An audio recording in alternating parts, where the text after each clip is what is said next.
Around the world, we see relatively strong support for free speech in the abstract, but collapsing support when it becomes specific about, should you have a right to offend minorities, say something controversial about religion, insult the national flag, and perhaps most worryingly, like extremely low support for free speech when it comes to generative AI. Somewhere I read of the freedom of speech.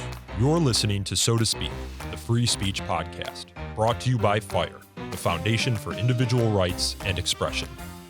Welcome back to So to Speak, the Free Speech Podcast, where every other week we take an uncensored look at the world of free expression through the law, philosophy, and stories that define your right to free speech. I am your host, Nico Perino. Free speech has long been a cornerstone of a democratic society. It's built on the simple premise that the government doesn't get to decide which ideas are too dangerous to hear. But in today's world, that principle is under growing strain. Governments are increasingly justifying speech restrictions in the name of combating misinformation, hate speech, and extremism. At the same time, new technologies are making it easier than ever to monitor, shape, and control what people say and hear. Many free speech advocates warn that these efforts may be eroding democracy rather than protecting it. Today, I am joined by two of these advocates to discuss what they fear is a global free speech recession. Jacob Mchangama is a senior fellow at FIRE and the founder and executive director of the Future of Free Speech at Vanderbilt University. And joining him is Jeff Kosseff, who is a senior fellow at the Future of Free Speech. And the two of them are out with a new book that came out today titled The Future of Free Speech, Reversing the Global Decline of Democracy's Most Essential Freedom. Gentlemen, welcome back onto the show, both of you. Jeff, you were just here. Yes. Not in studio with me. I can't stay away. Yeah, you can't stay away from this podcast. You also can't stop writing books. How many books have you written? If you count a textbook, it's 5, but I wouldn't count the textbooks. So. Good for you. How do you guys co-author a book? As our listeners know, I just wrote a book. What was your process like? Did someone write the first draft of one chapter and then you would share it and someone else wrote the first draft of another chapter? How do we make this work? We had a pretty straightforward division of labor. I think we agreed sort of on an outline, and Jeff did the heavy lifting on the U.S. specific parts, and I took the lead on more international stuff. And Jeff was also the lead on sort of platform regulation generally. So it felt quite natural, and then we shared drafts and worked in each other's drafts in sort of Google Docs, and there was no drama.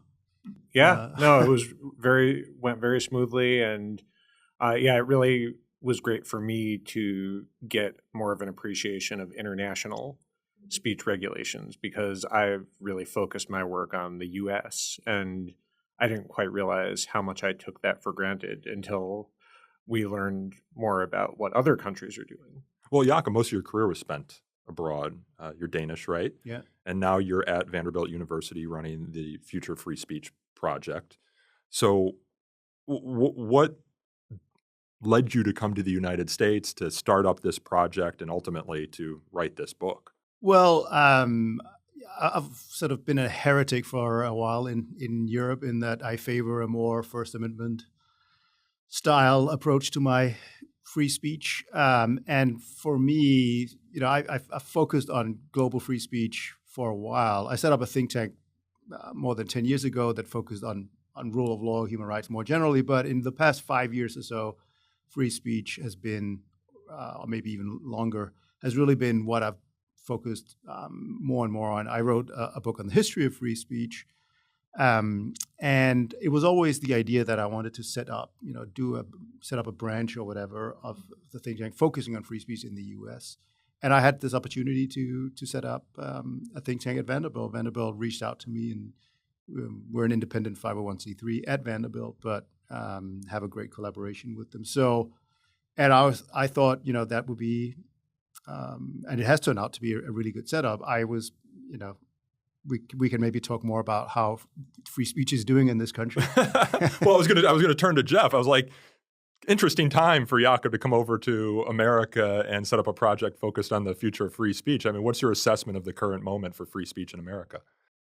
So I think it depends on how you look at it. So there are many great challenges in America right now for free speech, but we also can get some appreciation for how courts are treating free speech challenges, where they're largely, I think, standing firm and enforcing the same principles that have guided them for decades. So the courts are good. The courts are good, yeah. And in terms of the other branches of government, there are more challenges. And even for writing a book, we wrote most of the book in 2024 and we edited it in early 2025. I was going to ask you about that. Yeah. So that even a book is perhaps a more challenging format for the current times because, I mean, even in the past week or so, there's things that I'd like to get in the book. So that poses challenges. But what we tried to do is focus on the free speech principles and the need to have them endure. So I think that really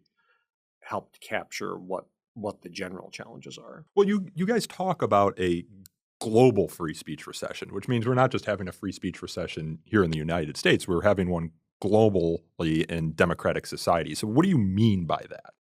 I mean, you could look at the data, just, the number of countries that are backsliding democratically, that goes hand in hand with backsliding on free speech indicators. In fact, free speech is probably the most central indicator to determine whether a country is moving towards more democracy or more authoritarianism. And that is why we call the book, Democracy's Most Essential Freedom, because that's essentially the conclusion that free speech is a meta right. It's a meta principle that undergirds free and open democracies, not only individual freedom, but political pluralism, all the classic justifications of why we have free speech. And I would say across the board, free speech is in decline. It's not surprising that free speech is obliterated in China, in Russia. Although, North Korea, Iran, you can't get access to the internet.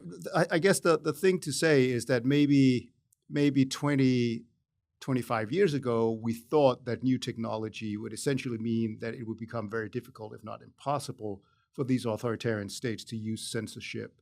Of course, they've learned to reverse engineer those technologies to supercharge censorship and surveillance and export it in ways that pose huge challenges, from Chinese AI,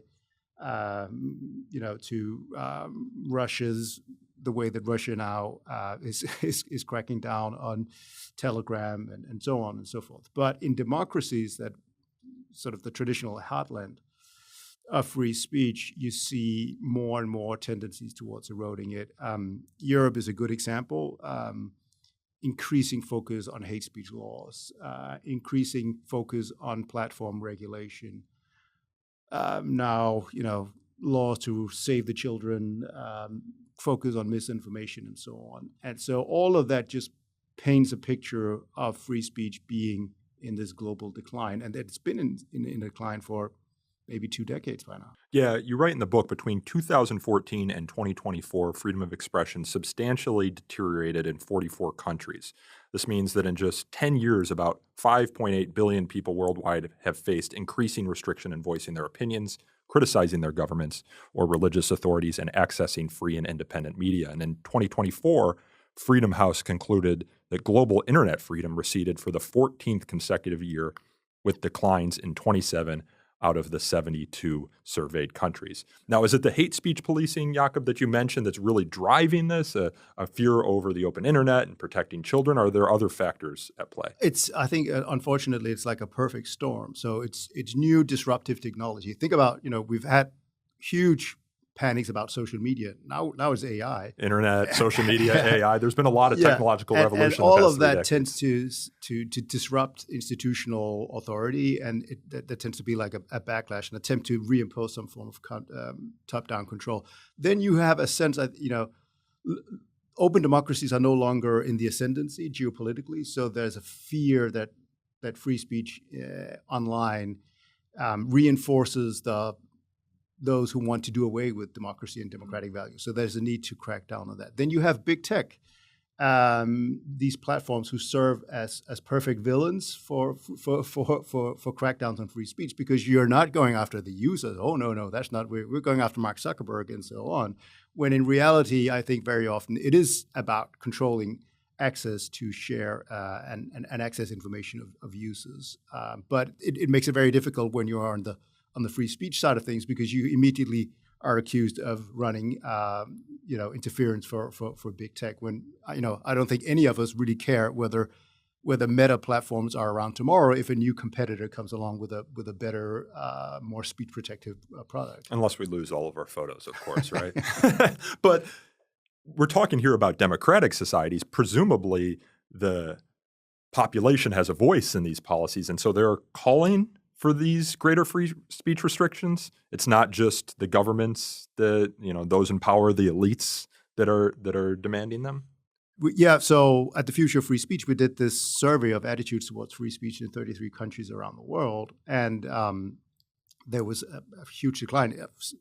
Frighteningly, the third largest drop was in the U.S., and especially among younger Americans, you saw a drop. I think that chimes with some of your own research at FIRE. So around the world, we see relatively strong support for free speech in the abstract, but collapsing support when it becomes specific about, should you have a right to offend minorities, say something controversial about religion, insult the national flag, and perhaps most worryingly, like extremely low support for free speech when it comes to generative AI.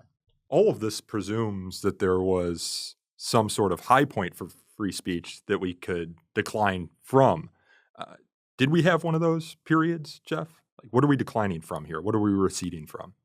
I think in the United States, we're receding from real protections that the Supreme Court has created over the past century. And fortunately, the Supreme Court is not receding. I think the public sentiment is, and we're starting to see the legislatures, both at the state and level and Congress, really try to test the limits of the very high bar that the Supreme Court has set for speech regulations. And I think particularly the children aspect is, saving the children, and this is something that's really been since the beginning of the internet, has been an argument. But I fear that it's becoming far more persuasive both in the United States and outside of the United States. Well, you mentioned the Supreme Court, and it seems like its recent decision in Free Speech Coalition v. Paxton, which relates to a Texas law that limits internet access or gates internet access for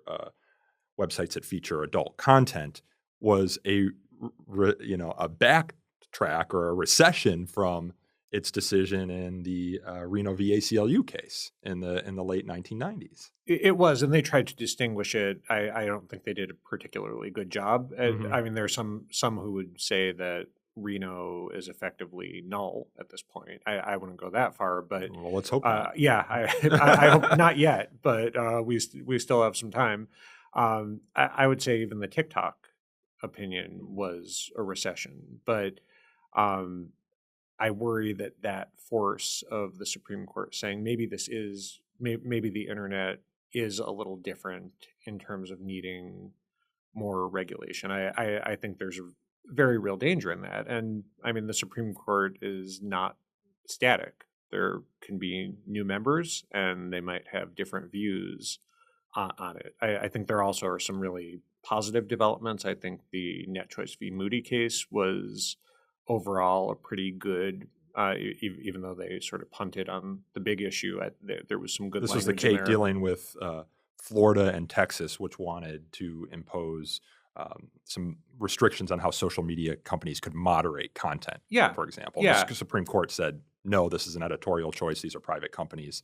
The states can't manipulate these moderation decisions to reach some sort of speech nirvana, I think is what they said in the decision. Yeah, absolutely. And I think also, even though the Murthy v. Missouri case, which was the jawboning case that ended up being decided on standing grounds, I would say even though it wasn't an internet case, the NRA v. Vullo case was even more important for jawboning because that was basically setting a very high bar for when the government can try to exert pressure on a third party. And that was the case out of New York where the insurance regulator effectively told a bunch of companies that were working with the National Rifle Association to stop doing business with them or else.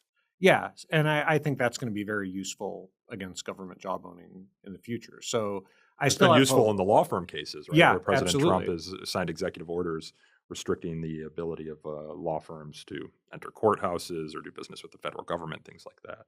So I think the real challenge is that when you hear legislators talk about, children's issues, or not as much now as a few years ago, but misinformation, I think they really are untethered from free speech principles, and they don't, not all of them, but many of them don't really care about sticking to strong free speech principles. And they try to distinguish why this isn't about free speech. They'll say it's about conduct and not speech, or it's about the algorithm and not speech. But overall, I think they're pretty weak excuses. And I'm just worried that in the US, that's really eroding what has been very strong protections for online speech. Did you see that line from Gorsuch's opinion in the Colorado conversion therapy case where he more or less said, just because you call speech conduct doesn't make it so? Yes. I love that line.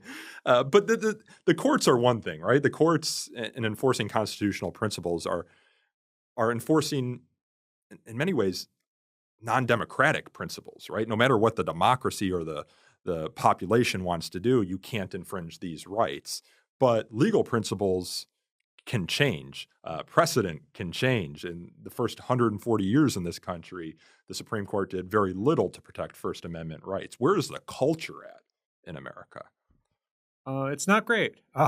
Because these people are going to be the judges, the Supreme Court justices one day, and they might have a very different conception of what the First Amendment means. Yeah, I mean, I think that that's a very real risk, that there's a lot more thinking about short-term goals and not as much thought about what it means to erode those principles. So Jacob will get tired by the end of this book publicity of hearing me talk about this, but one thing that really sticks with me is in 2021, there was legislation introduced in Congress called the Health Misinformation Act. And it would have taken Section 230, which protects online platforms from claims about user content, and it would have said online platforms don't get Section 230 protection for amplifying health misinformation. And you look in the bill, and you say, how do you define health misinformation? What is this? And it says this will be defined by the Secretary of Health and Human Services. And I spoke out pretty frequently about this legislation at the time, and I said, this is crazy. This is giving one unelected bureaucrat the authority to define what is permissible speech. Don't you see a problem with this? And the supporters of the bill said, you're being crazy. We trust the HHS secretary.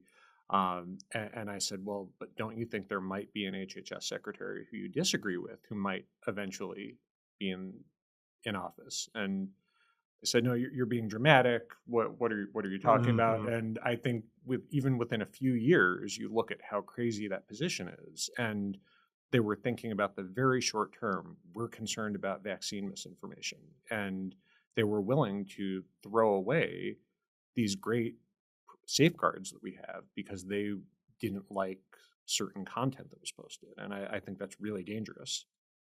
You talk about some various turning points for free speech in the past couple of years. The internet and social media obviously generated a conversation. The 2016 Russian disinformation campaigns as well, and this broader concern over misinformation, which speaks to another one of your turning points, the COVID infodemic. And then there's the rise of artificial intelligence. Can you, Jacob, unpack the 2016 Russian disinformation campaigns? What conversations and backsliding did that spark for free speech?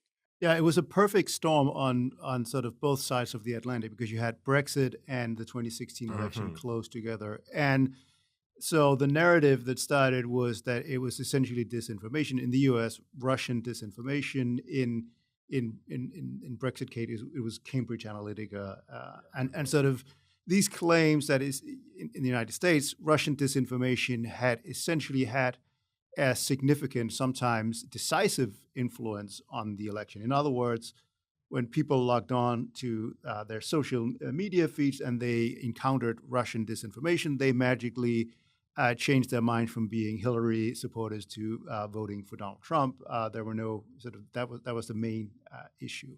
A lot of subsequent research has debunked that. A lot of studies have said that, Russian which was real. I mean, the Russians did try to influence the election in many ways. And also in ways like hacking DNC emails is not protected speech. I think everyone agrees about that. But relatively few people were confronted with it, and it had a negligible outcome based on sort of the best available research. But that narrative really drove a lot of what I would call elite panic about democracy is under attack. We need suddenly, if you go back 5 years, you had the Arab revolts. At that time, the internet, social media was still seen as sort of this democratizing force that empowered dissidents in authoritarian states to circumvent censorship and propaganda. If you go back to 2012, there's a resolution adopted in the Human Rights Council led by Sweden and the US, which talks about the importance of internet freedom. Everything that is allowed offline should also be allowed online. Now, if you the rhetoric you wouldn't see one of those resolutions today. No, and so you have this narrative that essentially social media is destroying democracy by spreading disinformation. Then you have COVID and the so-called infodemic, and you have an explosion of laws around the world that, in various ways, some of them criminally, try to prohibit disinformation. In many countries, these laws are nakedly used to crack down on dissent. In other countries, it's more indirect pressure on platforms by governments. The Murthy case sprung out of the fact that under the Biden administration, there were sometimes not so subtle attempts to influence platform content moderation, even if there was never sort of explicitly said you have to remove this type of content. But it was quite clear that when the rhetoric coming out of the White House was, we don't think the First Amendment and Section 230 are our friends right now at this time. Didn't Joe Biden say that the social media companies were killing people? I think Facebook. Facebook. Yeah. So what evidence, if any, is there that misinformation or disinformation campaigns, or even artificial intelligence, if we're talking about deepfakes, is manipulating elections? I mean, we've had a couple elections since ChatGPT came online, and what was that, late 2022? Yeah. This is a great example that we use in the book. So in 2024 was a super election year. I think there were around 2 billion people around the world who were eligible to vote. And when you saw the headlines in newspapers, media, they were very alarmist. Like, this could be the year democracy drowns in disinformation. The World Economic Forum said that, disinformation, AI-generated disinformation, is the biggest threat against humanity in the short term. And when you look at the evaluation, is that I don't think, from the reports that we found at least, the consensus is that there were lots of deepfakes, that lots of people using AI in the elections, but no real evidence that it had a significant impact on elections. But still, the narrative it's not like policymakers and politicians then say, okay, well, it turned out that the narrative around 2016 was wrong. It turned out that AI did not drown democracy. So maybe we should, move in a more speech protective direction. That's certainly not the trajectory of regulation around the world. But what if AI was having a tangible, measurable effect on elections? Would that justify regulating it? I think that would be more dangerous. You think? But yeah, absolutely, because then you have government putting its thumb on the scale of what the outcome would be. And I think that getting the government involved and saying this is the proper way for AI to respond to queries, for example, that will inevitably be used by those in power to stay in power. I mean, that's just the nature of government. Yeah, the question is, who do you trust, right? You were using the HHS secretary as an example before. All of these laws that restrict your access to information or restrict what you can or can't say need to be enforced by someone. Yeah, we're already seeing it. I mean, I mean, China is the most egregious example, obviously, but even there was a Dutch government agency that ahead of the Dutch elections, they sort of ran some prompts through various LLMs, and they found that these LLMs favored sort of parties on the extreme left and extreme right at the expense of others, and sort of they reported their findings to the European Commission, which has authority under the AI Act, and sort of suggested that this might be a democratic problem that you need to do something about.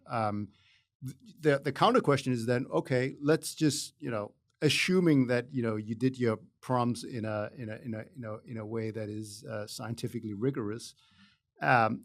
What about the wider ecosystem of media? Like, is it a problem if mainstream newspapers endorse specific political parties and not others? Like, is that a democratic problem that you need government oversight over?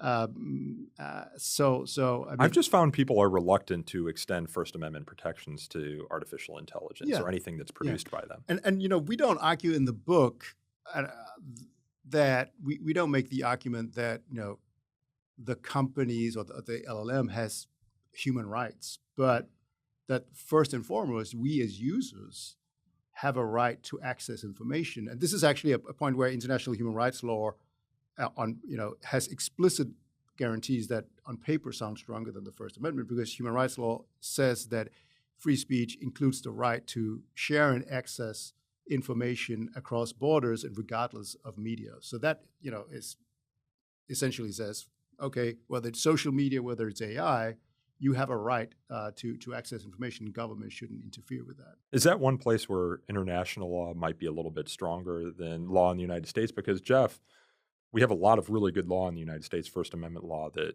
addresses a speaker's right to speak.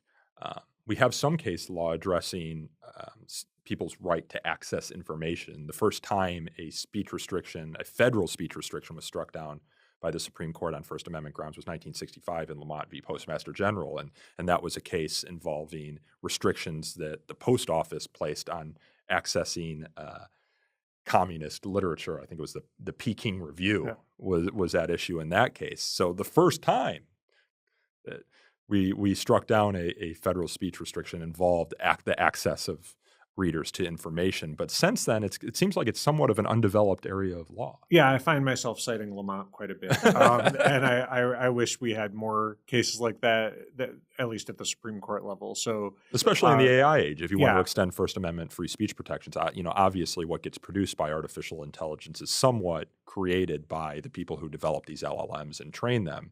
But anytime you put a query into artificial intelligence and you're hoping to access information, that is a First Amendment interest as well, but it represents an interest that's underdeveloped in the law. Yeah, absolutely. And I think it's going to be inevitable that we'll have more case law on the right to receive with AI, with all these regulations on AI. The states are all going in their own direction. And let's just hope it's not around a suicide case, because that's what it seems like a lot of these cases are right now. The stakes are really high, right? Because search is no longer search the way that it was like 3 years ago. Search is now generative AI is embedded in it, right? Yeah. And that has, in many ways, revolutionized search, made it much more useful than sort of just having like a list of blue hyperlinks. And hoping that what you click on gives you the answer that you need. And that to me is like, wow, this is extremely useful. Like, this is what you want freedom of expression to do, to empower individuals to have access to information that would have taken an army of PhDs with access to libraries around the world, in the age of analog.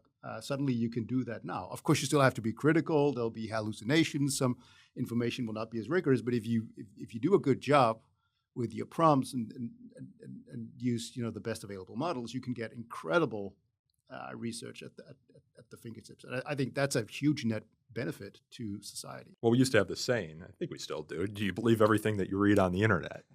And the last podcast that we just published was on misinformation in early America, the colonial period. And one of the things that you find is that a lot of what's published in colonial era newspapers is international news. Most of local news was shared by word of mouth. And because it took so long to print a newspaper, by the time you printed it, the local news would become stale. Everyone had heard the news. So a lot of it is international news. And that news is really hard to verify. Often it's letters sent by merchants and whatnot. So you have a lot of misrepresentation, misinformation happening there. And it just goes to show that these concerns over what is true and what is false are as old as time.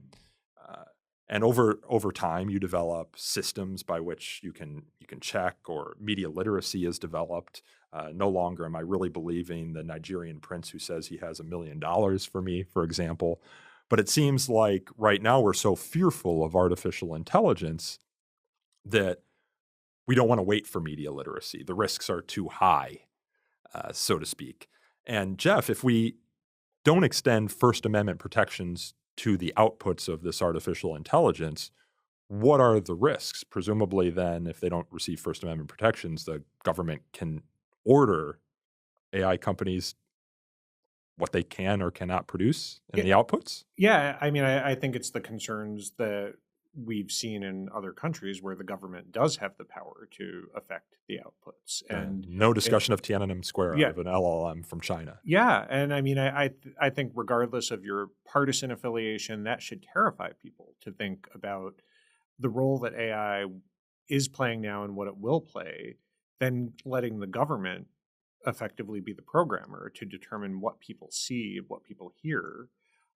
That's contrary to all First Amendment principles, and I think that it would just be a very dangerous place if we got there. And it's scary to see states trying to, on the margins at least, try to do that already. Well, what does this say about human nature, that we can be so trusting of those in power that when we see a problem, our first instinct is to find a government solution?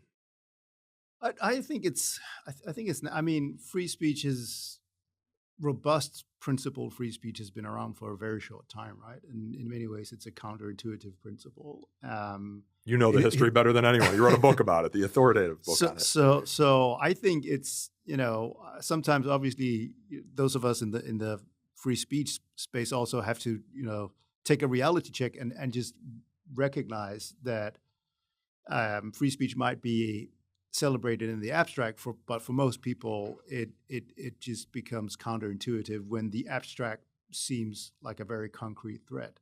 And so it's always been, though. How do you get the golden era? How do you get this peak that we can then receive from? I mean, okay, so this is my most pessimistic take. And then I want to hear Jeff's optimistic take. Maybe we just need to. I mean, this country hasn't lived under authoritarianism for a very long time. So maybe there needs to be like a complete breakdown, a couple of years living under authoritarianism where free speech is stripped away, and then magically it'll be reversed by citizens restoring democracy, and everyone will sort of say, okay, yeah, actually censorship was pretty bad for all of us, and we need to safeguard our freedoms. But in seriousness, that's why we try to address in the last part of the book sort of concrete, tangible solutions. But it's actually interesting what you just said about how news in the colonial era would travel far and it was impossible to verify. That also just says to me, even with all the information you can get from countless sources, our ability today to verify information is infinitely better than if you were living in the 18th century America and you would receive with 3 months time lag news from the old world that you had no chance whatsoever to verify. Today you have all kinds of, if someone writes something crazy on X, there are community nodes.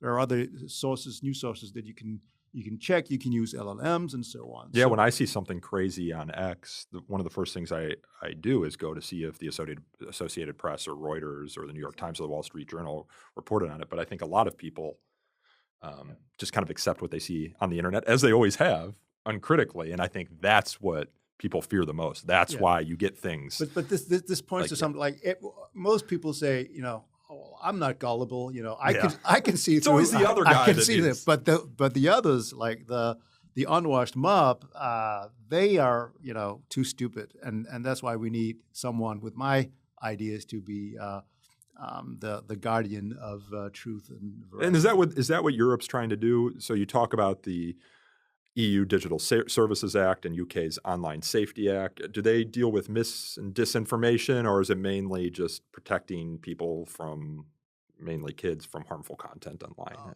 They do a lot of things. So mis and disinformation is not specifically prohibited, but there's an obligation to mitigate so-called systemic risk.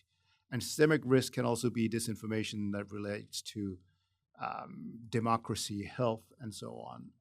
And so that means that... How do you know what you need to mitigate? The platforms don't have a legal obligation per se to remove disinformation, but they have to show that they're doing something about it if it constitutes a systemic risk. And when it comes to the biggest online platforms, the regulator is the Commission. Now, the Commission is the executive arm of the European Union, which is essentially a political body. And so you can see it has certain incentives to not necessarily act as an independent regulator. And I think that's a huge concern, at least for me. And just for the DSA as an example, I'm amazed at the Europeans' ability to use all this bureaucratic language and talk about systemic risks and so forth, because we saw in the lead up to the 2024 election, we saw Elon Musk planned to do an audio interview on X with Donald Trump, the candidate. Yes. And he got a very sternly worded letter from the EU commissioner who oversees the DSA, reminding him about the obligations under the DSA and noting that there's this plan to talk to Trump. And it was a very scary thing, because even though it wasn't saying this is illegal, it was, remember your obligations under this law that can cost you quite a bit of money. I was going to ask, what are the costs associated with a violation of one of these acts? Up to 6% of global turnover, which is... Is that so high that no country or regulatory body like the EU is actually going to levy it? Like, is it per violation? Because that would be crazy. I'm actually not sure, but some of the proposed fines are pretty high, and we're still sort of in the beginning of the DSA, so we don't know how it will what it will look like going forward. And there's a lot of Europeans, even some American scholars who I respect a lot, who sort of downplay this. They will say, well, Thierry Breton, the commissioner who wrote that letter, was essentially criticized by his colleagues. He's no longer in office and so on. But when you look at the rhetoric surrounding the DSA and sort of disinformation from the commission, it is very speech restrictive. For instance, there's an obligation. So there's a notice and action system under the DSA, meaning that if platforms are notified of content that is illegal, they should evaluate it and remove it as soon as possible if it's illegal. But what is illegal is defined under national and European Union law, which means that every time a country expands, its criminal law, for instance, it will automatically be covered by the DSA. And right now, the European Union is proposing to harmonize and expand the definition of hate speech across all 27 member states. And the European Parliament is saying that's a great idea, but we should have there should be no exhaustive list of protected categories. It should be open-ended, open to social dynamics, which means that any group based on identity, I guess, could perceivably say, well, this is hate speech against us. It's hate speech against the Marxist-Leninists. Or hate speech against libertarians, or that's really interesting, because one of the things that we do in the United States that the Europeans do differently is we have just kind of categorical exceptions to free speech. We don't have categorical protections for free speech, but the categorical exceptions are obscenity, defamation, speech integral to criminal conduct, incitement to imminent lawless action. Whereas the Europeans, it's more historically has been somewhat more of a balancing test of harms. You have a little bit of that in American law, right, Jeff? But it is a somewhat different approach that makes the First Amendment unique.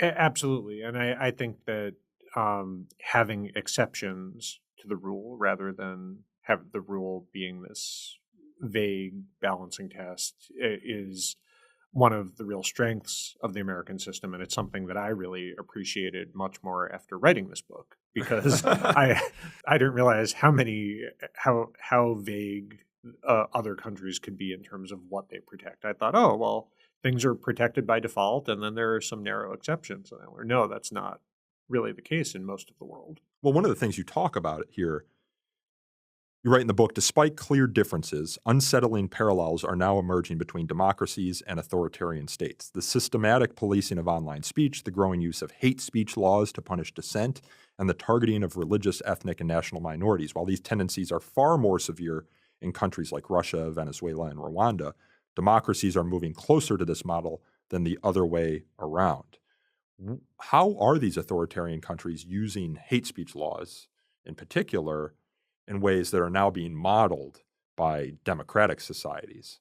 Yeah, so I mean, a great example is actually the other way around. So in 2017, Germany pioneered a law that said that if social media companies, I think with 2 million daily users, did not remove manifestly illegal content within 24 hours, they risked a fine of up to 50 million euros. That was essentially a response to the refugee crisis in Germany, where they had let in a lot of Syrian and Afghan refugees, and that saw a spike in sort of racist, hateful comments online, which Germany is very uneasy with for historical reasons. And within a couple of years, we saw that Russia, Venezuela, Belarus, Honduras, Egypt had adopted similar laws where they specifically referenced the German law as a precedent. Now, obviously, they were already censoring and suppressing speech, and they would have done so anyways. But suddenly, Germany, these democratic societies, had given them whataboutery points where you could say, you can't criticize us because we're just doing what you're doing, even though they do it in bad faith. And you also see that in Russia, where they have these so-called memorial laws, where they say certain parts of Russian history cannot be denied. For instance, there's a Russian blogger who was convicted for saying that essentially the Soviets and the Nazis collaborated, which is true, right? Yeah. In 1939, they signed it's the Molotov-Ribbentrop Pact. Yeah, exactly, to carve up Poland. But if you do that, you denigrate the achievements of the Red Army, which is something that the Russians don't like, and so you're punished. And then when Western countries criticize that, the Russians say, well, in Austria, Germany, France, you have laws that says you can't deny or trivialize the Holocaust, or even war crimes as defined by the Nuremberg Tribunal. So what's the real difference? And so that's really what we're seeing. And I think, well, that doesn't bode well given the United States setting these international norms, and the way the executive branch in particular, but also Congress is going right now. No. I mean, that's, I think, a real concern that, however imperfect, however, inconsistent, America has been the country most loudly proclaiming the importance of free speech in the post-World War II era. There's no sign that I've seen that there's been criticism of Europe by the Trump administration. J.D. Vance gave a big speech at the Munich Security Conference. But now he's in Hungary with Orban, right? And I know where I would, if I was a journalist, would you rather be working in Germany with all the censorship that they have, or in Orban's Hungary? And I think I would choose Germany over that, because Orban is certainly not a friend of free speech and open criticism, and all of the things that the administration has done to pursue its enemies, real and perceived, is obviously something that also can inspire others. Like, if America, the world's preeminent democracy, is doing this, what's wrong with what we're doing? Well, where do we go from here? How do we stop the backsliding, the global free speech recession? Do you have any solutions, Jeff? So I think in the book we look at a few paths to go down. One thing that we focus on quite a bit is Taiwan. And so Taiwan has faced a lot of these same pressures that we've seen in the United States and Europe, with concerns about COVID misinformation and election interference and so forth. Yeah, and China's gunning for them. Yeah, absolutely. And they took a very different path. That they could have gone down the route of misinformation laws and really cracking down on the platforms, but they went, as one government official we write about in the book they went down a path of radical transparency, where they said, we're going to, rather than tell people what to think, we're going to be transparent and build trust and give them as much information as we can about how the government functions, make public meetings available to everyone, have daily press conferences during COVID, and discuss what they're doing that's working and not working. Exactly. Okay. And be candid, because misinformation might work if people don't have trust in the government. And what Taiwan did very remarkably was build that trust with the public. So rather than regulate, they said, we're going to be transparent and just let people know that this is the government, warts and all, and we're going to let them evaluate that themselves. And I think that could really be a model for the rest of the world when they're confronting similar concerns about misinformation and other harmful speech. We also look quite a bit, because we spend a good amount of time talking about pressure on platforms that governments in the United States and outside of the United States have been exerting. And we look at the possibility of decentralized online speech, where you don't have just a few choke points where the government can really just be aggressive and say, you've got to adopt these rules or we're going to make life really difficult for you. And we've seen a lot of experiments with it haven't really worked, right? The protocols, not platforms idea. It's the network effects kind of work against it, right? Yeah, and network effects are a big problem. But I think there's still some hope, and there have been some good experiments. But yeah, if you have dozens of different outlets for people to post on, then that's perhaps not as powerful as having a few, but that at least sort of reduces the amount of control that the government can have over a few companies. And one of the things that Taiwan actually pioneered was the crowdsourced fact-checking model, which was ultimately adopted first by Twitter as Birdwatch, and then as community notes. That has become a defining feature under Elon Musk, whatever else you might think of X currently, which I think shows a lot of promise, both in terms of its accuracy, its potential ability to scale, and to also increase trust. Because if you have third-party fact checkers like as experts, that doesn't necessarily create a lot of trust. But when you have community notes that are built on a bridging algorithm, which says that a critical mass of people with very different political ideas have to agree that a specific community node is useful before it becomes operational and visible, that makes it more difficult for someone like a government official to say, well, it's just the liberals or it's just the conservatives who are fact-checking me. No, you're being fact-checked by the population in your country, which we saw in Minnesota after Alex Preddy was shot by Border Patrol agents. The White House came out with all these wild statements. They were all community noted on a platform that is certainly leaning MAGA, and they had to change their narratives. And Kristi Noem is no longer head of that office, right? So I think that is something that holds promise. If enough platforms adopt it and if enough users buy into it. So this is a form of radical transparency, that a checking of each by each. It's Justice Brandeis, fighting bad speech with better speech. Sunlight is the best disinfectant. Can be like the best policeman. That can sound like such an empty cliche, but we actually point to some concrete tools that operationalize it and even scale it. Any other silver bullet to end this free speech recession?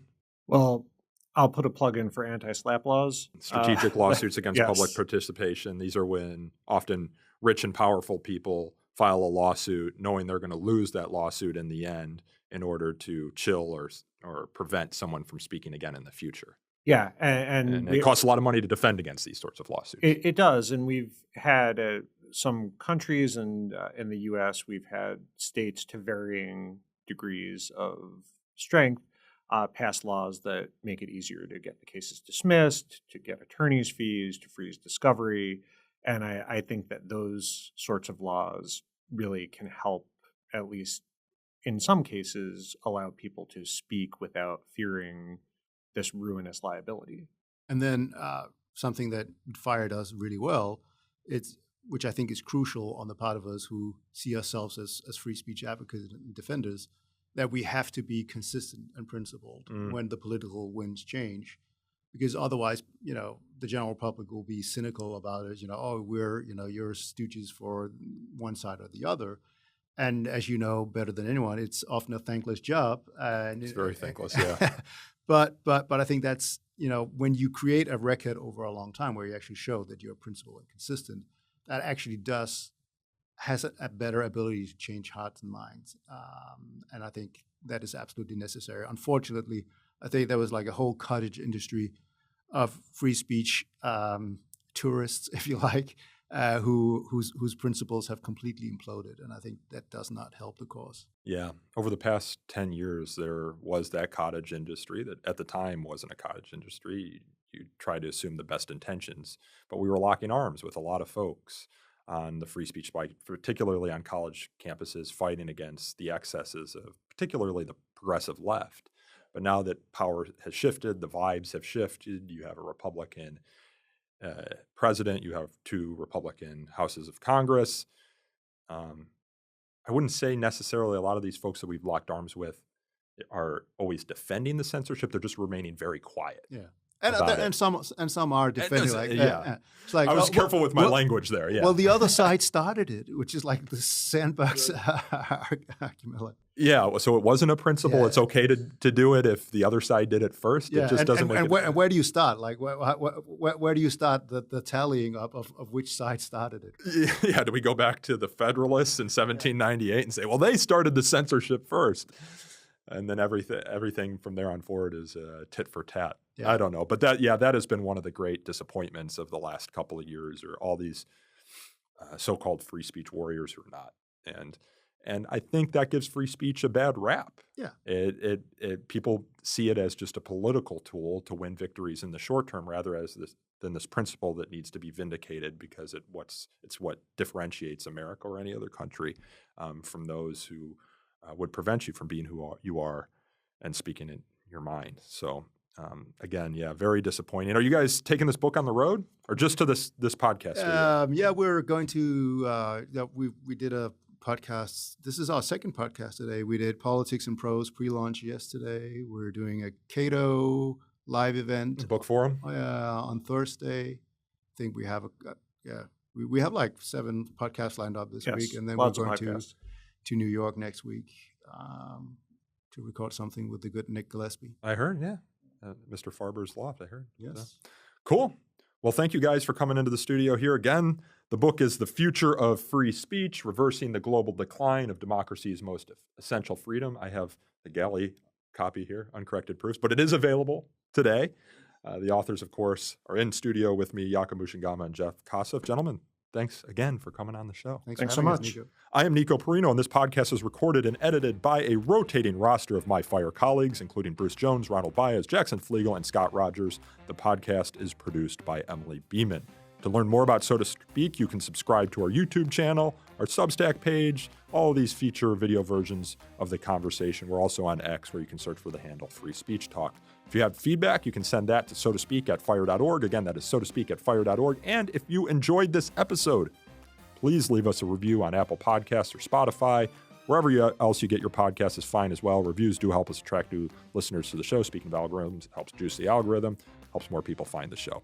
And until next time, thanks again for listening. The Foundation for Individual Rights and Expression, Fire, and the Flame logo are registered trademarks of the Foundation for Individual Rights and Expression.